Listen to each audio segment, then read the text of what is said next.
வணக்கம் மாணவர்களே, இன்று நாம் தொகைநிலை தொடர்கள் என்றால் என்ன என்பது பற்றியும் அதனுடைய வகைகளை பற்றியும் இப்போது பார்ப்போம்.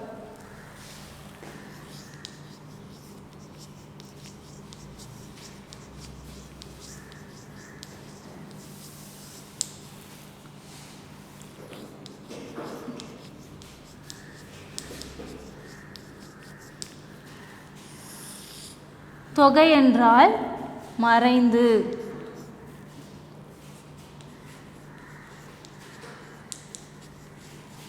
தொகை என்றால் தொக்கி அல்லது மறைந்து வரக்கூடிய சொற்களை தான் நம்ம தொகைநிலை தொடர்கள் அப்படின்னு சொல்லுவோம்.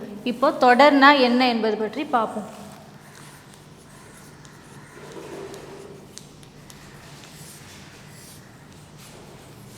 சொற்கள் ஒன்று முதலாக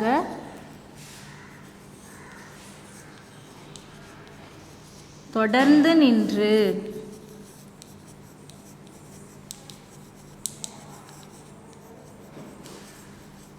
பொருள் தருவதற்கு பெயர் தான் என்னது?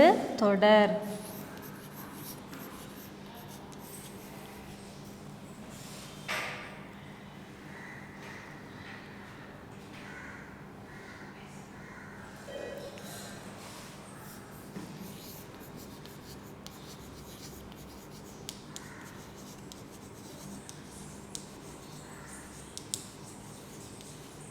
தொடர் என்று பெயர்.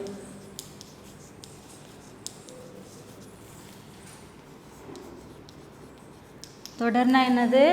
சொற்கள் ஒன்று முதலாக தொடர்ந்து நின்று ஒரு பொருளை தந்துச்சுன்னா அதை நம்ம தொடர் என்று சொல்லுவோம். எடுத்துக்காட்டு, சோறு உண்டான்.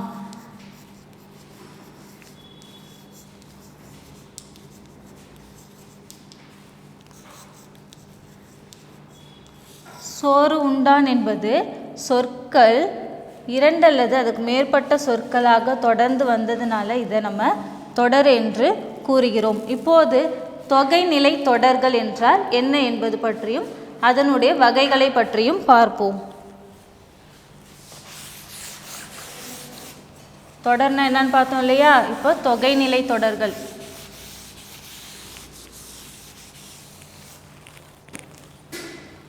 பெயர் சொல்லோடு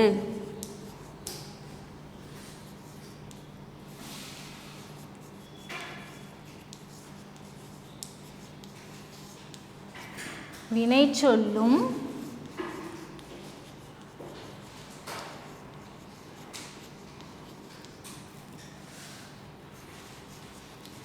சேரும் பொழுது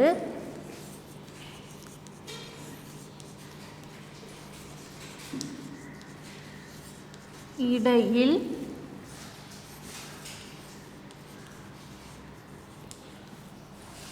வேற்றுமை உருபுகளோ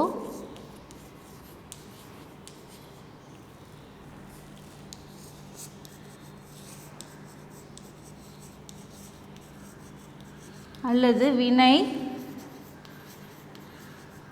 பண்பு ஆகிய உருபுகளோ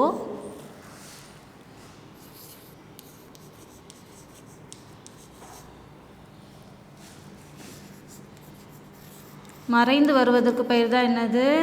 தொகைநிலை தொடர்கள்.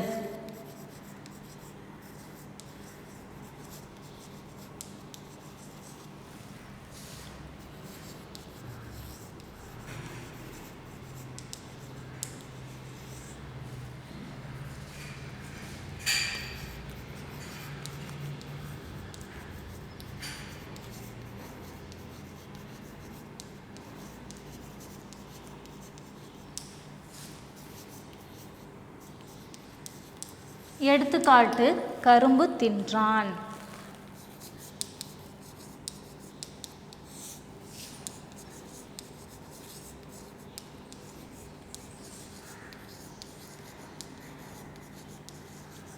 தொகைநிலைனா என்னது? பெயர் சொல்லோடு வினை சொல்லும் சேரும் பொழுது இடையில் வேற்றுமை உருபுகளோ இல்லை வினை பண்பு போன்ற உருபுகளோ மறைந்து வருவதற்கு தான் தொகைநிலை தொடர் என்று நம்ம சொல்கிறோம். இப்போ எடுத்துக்காட்டு, கரும்பு தின்றான். இதில் எது பெயர் சொல்? கரும்பு என்பது பெயர் சொல், தின்றான் என்பது வினைச்சொல். இப்போ இதை நம்ம எப்படி விரித்து எழுதலாம்? கரும்பு தின்றான், கரும்பை தின்றான்.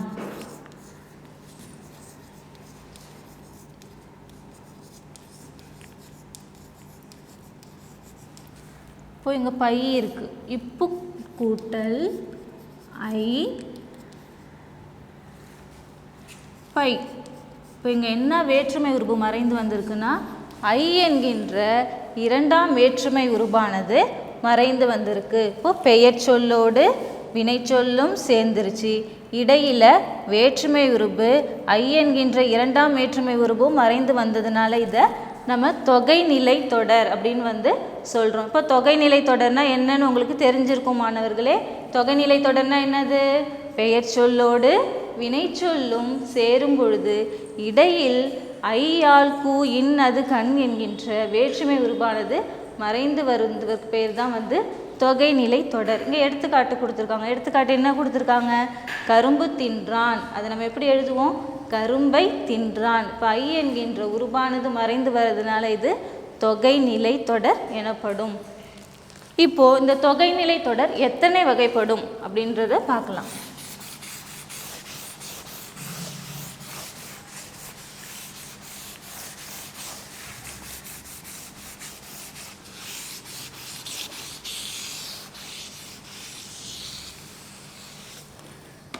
தொகைநிலை தொடர் எத்தனை வகைப்படும் அப்படின்னா 6 வகைப்படும்.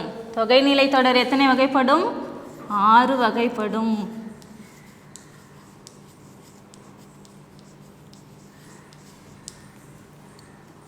முதலாவது வினைத்தொகை,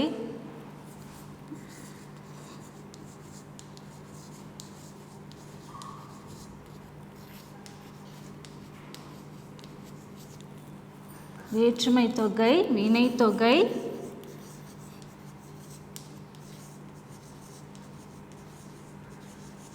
பண்புத்தொகை,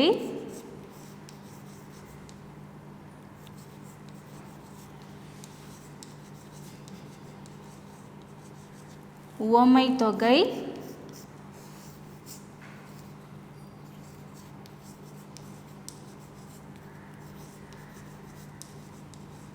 உம்மைத்தொகை,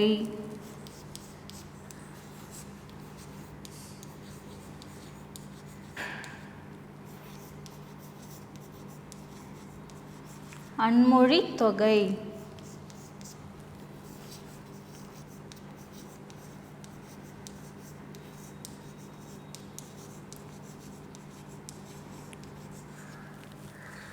வேற்றுமை தொகை, வினைத்தொகை, பண்புத்தொகை, உவமைத்தொகை, உம்மைத்தொகை, அன்மொழி தொகை என தொகைநிலை தொடர்கள் 6 வகைப்படும். இப்போது வேற்றுமை தொகையில் உருவும் பயனும் உடன்தொக்க தொகை.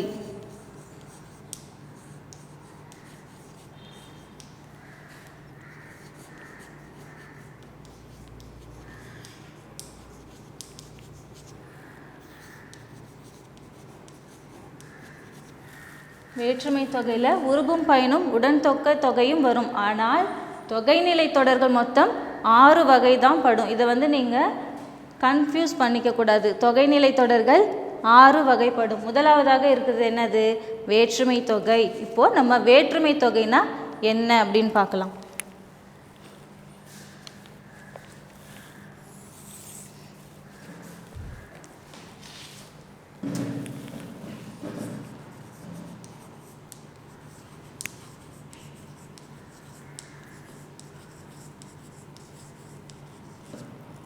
வேற்றுமை தொகைனா இரு சொற்களுக்கு இடையில், 2 சொற்களுக்கு இடையில்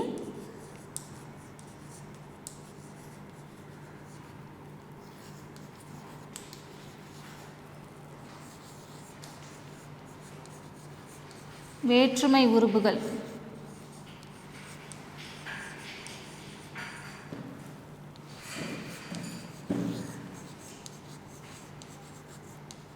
வேற்றுமை உருபுகள் என்னது? நம்ம ஏற்கனவே 9ஆம் வகுப்பிலே படிச்சிருப்போம். என்னென்ன வேற்றுமை உருபுகள்? ஐ, ஆல், கூ, இன், அது, கண். இப்போ முதல் வேற்றுமைக்கும் 8ஆம் வேற்றுமைக்கும் உருபு கிடையாது. பை என்பது 2ஆம் வேற்றுமை, ஆல் என்பது 3ஆம் வேற்றுமை, கூ என்பது 4ஆம் வேற்றுமை, இன் என்பது 5ஆம் வேற்றுமை, அது என்பது 6ஆம் வேற்றுமை, கண் என்பது 7ஆம் வேற்றுமை. இப்போ எடுத்துக்காட்டு மதுரை சென்றார்.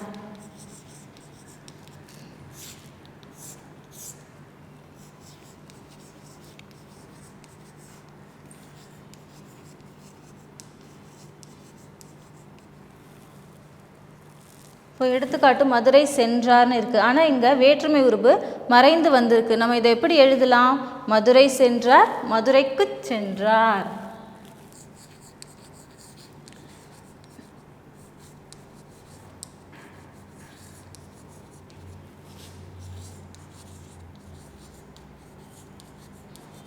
அப்போது இங்கே என்ன வேற்றுமை உருபானது மறைந்து வந்திருக்கு? கூ என்கின்ற 4ஆம் வேற்றுமை உருபானது மறைந்து வந்ததுனால இது வேற்றுமை தொகை. இப்போ மதுரை சென்றார், மதுரைக்கு சென்றார். இந்த கூவானது மறைந்து வந்ததுனால இதை நம்ம என்னன்னு சொல்கிறோம்? வேற்றுமை தொகைன்னு சொல்கிறோம். இப்போ வேற்றுமை தொகைனா என்னது? இரு சொற்களுக்கும் இடையில் வேற்றுமை உருபுகள். வேற்றுமை உருபுகள் என்னது? ஐ, ஆல்கு, இன்னது, கண் என்கின்ற வேற்றுமை உருபுகள் வந்துச்சுன்னா அது வேற்றுமை தொகை. எடுத்துக்காட்டு மதுரை சென்றார், மதுரைக்கு சென்றார். அப்போ கூ என்கின்ற 4ஆம் வேற்றுமை உருபானது வந்ததுனால இது வேற்றுமை தொகை. இப்போ வேற்றுமை தொகை பார்த்தாச்சு. அதில் வரக்கூடியது என்னது? உருபும் பயனும் உடன் தொக்க தொகை. அதை பற்றி நம்ம இப்போ பார்க்கலாம்.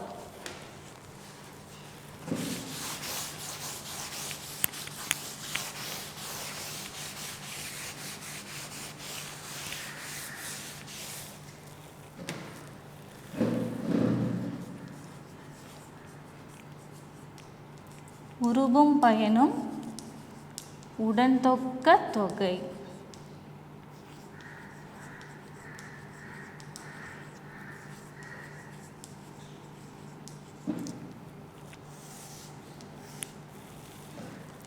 ஒரு தொடரில்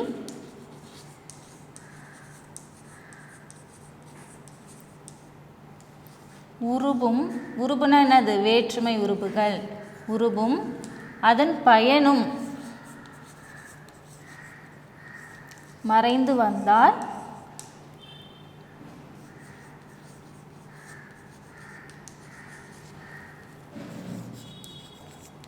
அதனை தான் நம்ம என்ன சொல்லுவோம்? உருபும் பயனும் உடன் தொக்க தொகை.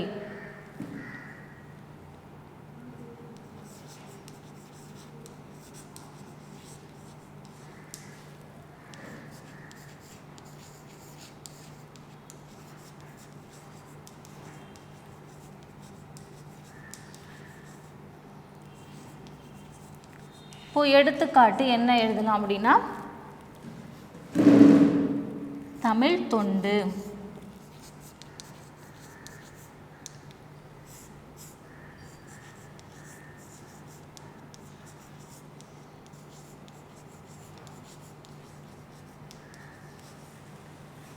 தமிழ் தொண்டு என்பதை எப்படி விரித்து எழுதும் என்றால், தமிழுக்கு செய்யும் தொண்டு. தமிழுக்கு செய்யும்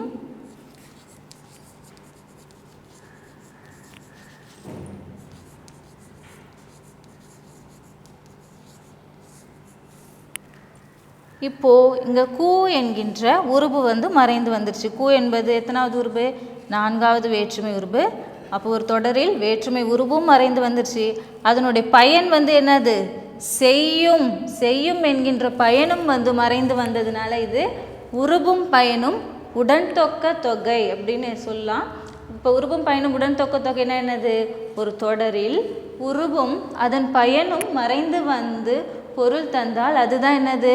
உருபும் பயனும் உடன் தொக்க தொகை. எடுத்துக்காட்டு தமிழ் தொண்டு. அதை எப்படி விரித்து எழுதலாம்?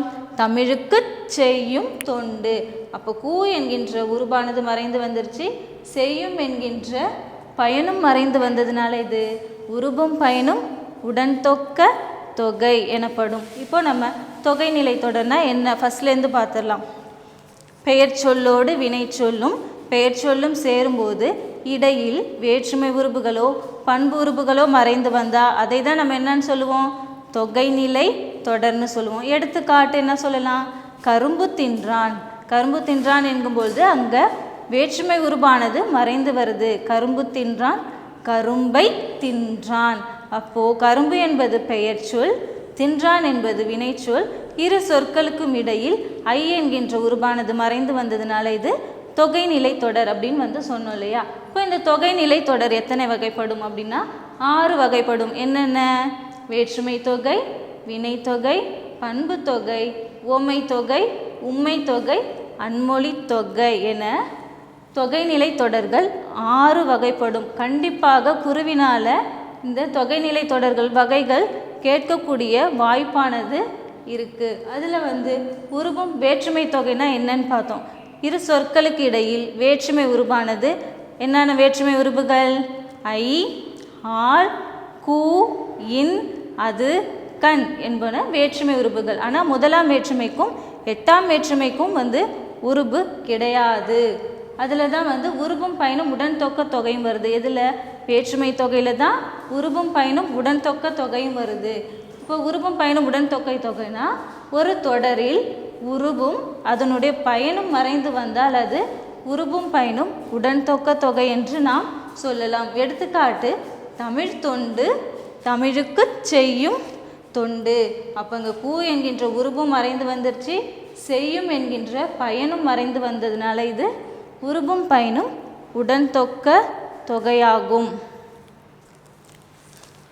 அடுத்ததாக வினைத்தொகை பார்க்கலாம்.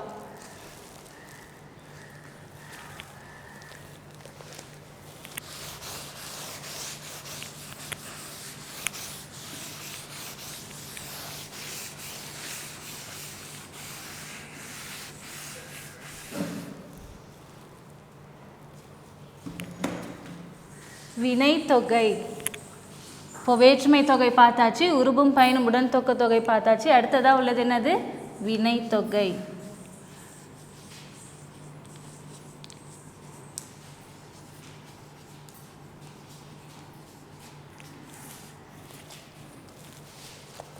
காலம் காட்டும் இடைநிலையும்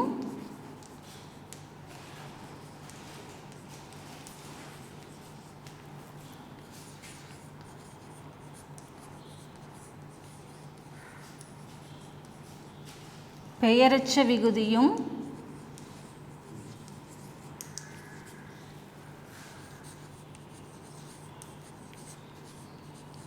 மறைந்து வந்தால்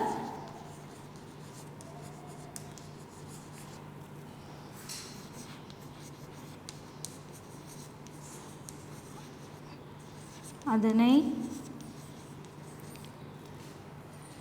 வினைத்தொகை என்று கூறலாம்.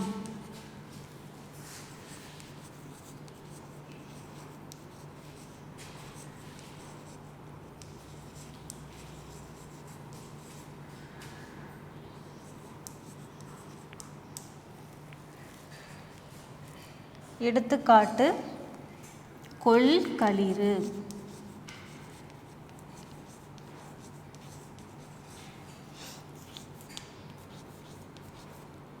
இப்போ களிறு என்றால் இங்கே எதனை குறிக்கிறது அப்படின்னா யானை. களிர்னா என்னது, யானை. இப்போது காலம் காட்டும் இடைநிலைகள் என்னென்னோ, இறந்த காலம், நிகழ்காலம், எதிர்காலம்.